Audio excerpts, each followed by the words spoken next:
الحمد لله كفى والسلام على عباده الذين اصطفى.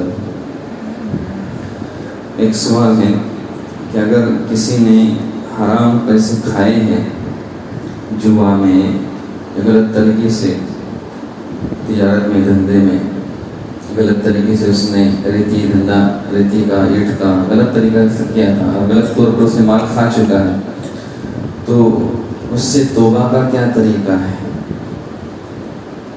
تو ایسی صورت میں امام نووی رحمۃ اللہ علیہ، امام غزالی کا قول احیاء علوم الدین کے اندر جو ان کا قول تھا وہ مجموع کے اندر نقل کیا ہے، کہا کہ اگر کسی کے پاس حرام مال ہے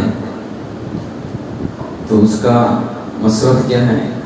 اگر کسی کے پاس حرام مال ہے یا حرام چیز کھا چکا ہے تو اصل جس سے حرام مال لیا ہے اس کو واپس کرنا ضروری ہے. جس شخص نے کسی کا حرام مال کھایا ہے یا اس کے پاس حرام مال موجود ہے تو جس شخص کا مال کھایا ہے یا جس شخص سے وہ غلط طریقے سے مال وصول کیا ہے اس تک پہنچانا ضروری ہے. معلوم ہے کہ فلاں بلڈر کے میں نے مال کھایا ہے یا جوا کے اندر فلاں آدمی سے میں نے جیتا ہے یا فلاں دکاندار سے میں نے دھوکے سے مال لیا ہے، تو اس دکاندار تک مال کا پہنچانا، جوا میں جس سے مال جیتا ہے اس کے پاس مال کا پہنچانا، اس سے جو بلڈر سے دھوکا کیا ہے، جو کچھ کیا ہے ان تک مال کا پہنچانا، اگر مالک معلوم ہے، مالک تک آسانی سے پہنچنا ممکن ہے تو حد تک امکان پوری کوشش کرنا چاہیں گے کہ جس کا بھی مال ہے وہاں تک اس مال کو پہنچایا جائے. اس لیے کہ حقوق اللہ ہوتے ہیں اور ایک حقوق العباد ہوتے ہیں. حقوق اللہ کے اندر توبہ اللہ کر لیا، معافی مانگ لیا اللہ تعالیٰ سے، آئندہ گناہ نہ کرنے کا عزم کرنے کافی ہو جاتا ہے. لیکن حقوق العباد کا جو مسئلہ ہے، بندوں کا اگر حق ہے تو ایسی صورت میں اس حق کا ہم کو ادا کرنا ضروری ہوتا ہے. اس لیے اگر کسی کا مال ہمارے ذمہ ہے تو ہم اس مال کو ادا کر لیں یا دنیا میں اس سے معافی مانگیں. ابھی تیرا میں پیسہ جیتا تھا یا تیرا مجھ پر کچھ پیسہ نکلتا تھا، یا تو مجھ کو معاف کر لیں یا وہ پیسہ دینے کے لیے میں تیار ہوں. تو معافی تلافی جو کچھ کرنا ہے اور آج اس سے کروانا پڑے گا، تبھی اس کی توبہ کیا ہے ممکن ہے. تو پہلا کام یہ ہے کہ جس کا مال ہے اس کو ہم کیا کریں، ادا کریں. دوسرا طریقہ یہ ہے کہ اگر اس کو ادا کرنا ممکن نہیں ہے، ہم مال کھا چکے ہیں، اب ادا کرنا ممکن نہیں ہے، تو اتنی رقم ہم کیا کریں، صدقہ کریں. اتنی رقم کسی کا میں نے 5,000 کا 10,000 کا مال کھایا ہے تو ہم کیا کریں، وہ 10,000 روپے ہم صدقہ کریں اس کی طرف سے جس کا مال ہے. اب وہ بلڈر کا تھا چلا گیا معلوم نہیں، یا اسی جگہ سے مال آیا مل گیا تھا، یا جوئے میں جیتا تھا یا ٹورنامنٹ میں جوا ہوتا ہے وہاں پر میں جیت گیا تھا، اب کس کو پہنچانا معلوم نہیں. جیسے بینک کا انٹرسٹ ہم کو آتا ہے، وہ بینک کیا کرتی ہے، دوسروں کا انٹرسٹ لیتی ہے اور ہم کو دیتی ہے. تو ہم کو جو انٹرسٹ آیا ہے تو ہم کیا کریں، اس کو صدقہ کریں. ایک تو رفاع عام میں صدقہ کر سکتے ہیں، جو پبلک فائدہ ہوتا ہے، سب کا فائدہ ہوتا ہے، روڈ ہے، اسی طرح لائٹ کا مسئلہ ہے، سب کے لیے فائدہ ہے. خود کا گٹر نہیں بنا سکتے، اس میں خود کا سڑک نہیں بنا سکتے، اگر وہ مستحق نہیں ہے تو خود کا نہیں بنا سکتے. لیکن جس میں سب کا فائدہ ہوتا ہے پبلک کے طور پر تو وہاں پر اس کو خرچ کیا جا سکتا ہے. اسی طرح جو زکوٰۃ کے مستحق ہوتے ہیں، غریب لوگ رہتے ہیں، زکوٰۃ کے مستحق ہیں، مقروض ہیں، جو قرض ادا کرنے کی اس کے اندر صلاحیت نہیں ہے، تو ایسے لوگوں کو وہ مال دیا جا سکتا ہے اس کی نیت سے. جس کا مال ہے مالک معلوم نہیں، مالک غائب ہو چکا ہے، بہت پرانی بات ہے، 15-20 سال 30 سال پہلے میں نے کس کے مال کے پیسے کھائے تھے، اب مالک معلوم نہیں، تو اتنی رقم ہم کیا کریں، اس کی طرف سے صدقہ کر دیں تو ممکن ہے انشاءاللہ اس کی کیا ہو جائیں گی، پھر توبہ ہو جائیں گے. اسی طرح ایک سوال ہے کہ اگر کوئی شخص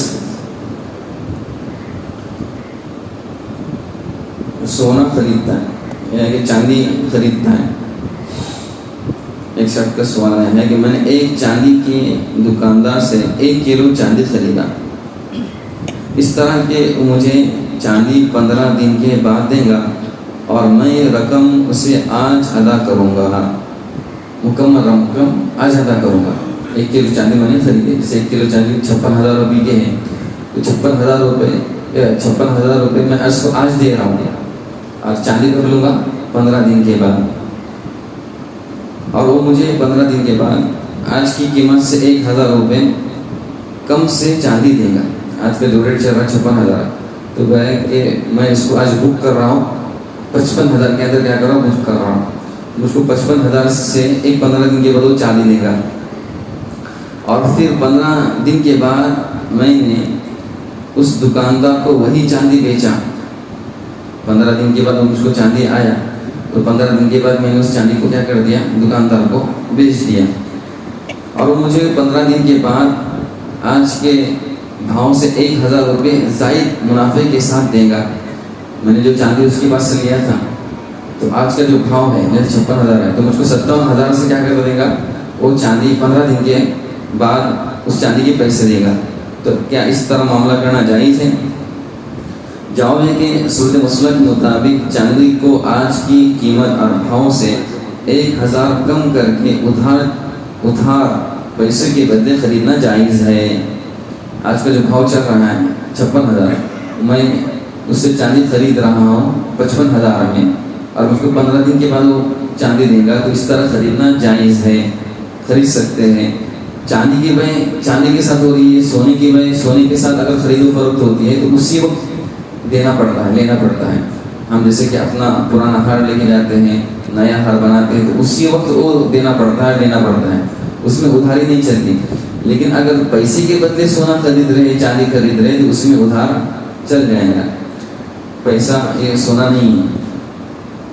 जबकि शुरू ही में 1 किलो चांदी की मुकम्मल रकम अदा की जाए, ये ज़रूरी है। हम 15 दिन की मुद्दत पर जो चांदी खरीद रहे हैं, तो उसमें ऐसा नहीं होना चाहिए कि अभी समझो कि मैंने 10,000 दिए, 2 दिन के बाद 10,000 दिए, 3 दिन के बाद 10,000 दिए, जैसे फ्लेट खरीदे, तो फ्लेट की तरह इसमें मामला नहीं चलेगा। फ्लेट के अंदर होता है बई इस्तिस्ना होती है, बई इस्तिस्ना का मतलब इसमें आप थोड़े थोड़े पैसे दे सकते हैं। और एक है बई सलम के अंदर एक चीज़ अपने ऑर्डर पर मंगाई है, उसमें उसने कुछ कारीगरी नहीं की, उसमें कुछ काम नहीं किया, डायरेक्ट आपको सोने का बिस्किट देने वाला है, तो उसमें कंप्लीट पैसा देना पड़ता है।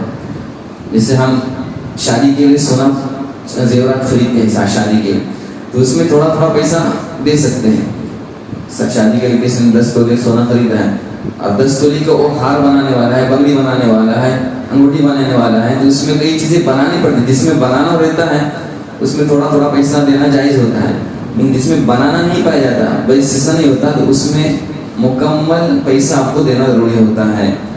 लिहाजा इस तरह 15 दिन रोज़ के बाद वही चांदी उसी दुकानदार को कीमत बढ़ाकर फ़रोख्त करना जायज़ है। अब मैंने 15 दिन के बाद वो चांदी उसको मिला, और फिर मैंने क्या किया, 15 दिन के बाद उस चांदी को उसी दुकानदार को फ़रोख्त कर दिया, तो ये भी जायज़ है। जबकि दुकानदार को बेचने से पहले उस चांदी को अपने कब्जे में लिया जाए, और हमें इख्तियार हासिल हो गए, चाहे उसी दुकानदार को वो चांदी फ़रोख्त करूँ या किसी दूसरे को फ़रोख्त करूँ, या चांदी को मैं अपने घर पर लेके आ जाऊँ। दूसरी मर्तबा उस दुकानदार को बेचने के लिए ज़रूरी है कि हम अपने हाथ में, अपने कब्जे में उस चांदी को क्या कर लें, मुकम्मल ले लें। मुकम्मल उस चांदी को अपने कब्जे में ले लेते हैं, हमको इख्तियार हासिल हो जाता है, तो हम क्या कर सकते हैं, उसी दुकानदार को बेच सकते हैं। लोग क्या करते हैं कि भाई चांदी उससे हमने खरीदी है, भाव बढ़ गया, फ़ोन कर दिया, बाबा चांदी क्या है, भाव बढ़ाओ, मेरा चांदी क्या कर दो, मैं तेरे को बेच देता हूँ। तो यहाँ पर बैठे बैठे बेच के नहीं चलेगा, बल्कि उसको अपने कब्जे में लेना पड़ेगा। अपने कब्जे में ले के हमको इख्तियार हासिल हो जाए, हम चाहे उसी को बेचें, बाजू वालों को बेचें, घर पर लेके आ जाए, कुछ भी करें, तब उसको क्या कर सकते हैं हम हमारे कब्जे में आने के बाद किसी को भी बेच सकते हैं। एक सवाल है कि औरतों के लिए आज़ान और इकामत है या नहीं। जवाब है कि औरतों के लिए आज़ान सुन्नत नहीं है, बल्कि इकामत सुन्नत है। जब भी फ़र्ज़ नमाज पढ़े तो औरतों को भी चाहिए कि वो इकामत पढ़े। अक्सर बगैर समझ लीजिए कि इकामती की औरतें नमाज़ पढ़ लेते हैं घर के अंदर फ़र्ज़ नमाज, तो फ़र्ज़ नमाज से पहले उनको चाहिए कि इकामत जो रहती है वो पढ़ लें। सोने का कलर अगर घड़ी को लगाया जाए तो क्या घड़ी को पहनना जायज़ होगा? हाँ, सोना नफ्से सोना मर्दों के हराम है, सोना का पहनना ही मर्दों के हराम। सोने का पानी सिर्फ लगाया जाता है तो उससे कोई चीज़ निकलती नहीं, अगर तपाएंगे तो ऐसे कोई चीज़ निकली ही नहीं, तो ऐसी सूरत में वो हराम नहीं होगा। सिर्फ कलर है तो चल जाएगा। नफ्से सोने की कोई चीज़ है, सोने की अंगूठी है, सोने की घड़ी है, یا سونے کی کوئی بھی چیز ہے تو وہ مردوں کے لیے حرام ہے، عورتوں کے لیے جائز ہے۔ اللہ ہم کی توفیق عطا فرمائے۔